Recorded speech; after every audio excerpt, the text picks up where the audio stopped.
kuamua kutumia watu. Sasa sisi tulio wengi tumewakataa watu na tumeambatana na watu ambao hawana msaada kwenye maisha yetu.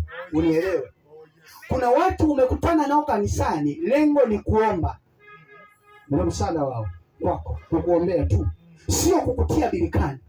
Kuna watu birika lao ni wewe kukushauri, sio akupatie kazi wala pesa. Kuna mtu anaandaliwa na Mungu kwa sababu ya kukuwezesha kwenye biashara yako. Kuna mtu mwingine anaandaliwa na Mungu kwa sababu ya kukutanisha na yule aliyebeba hatima yako. Yaani kuna mtu ameandaliwa tofauti na hapo ulipo.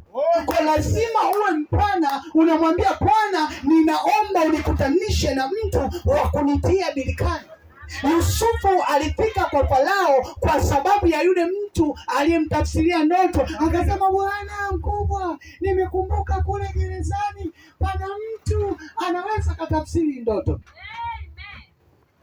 Kwa hiyo Yusufu mwenyewe kufika hatima ya Farao kule kwa Farao, yule wa chini alihitaji akamsemee mbele ya mfalme.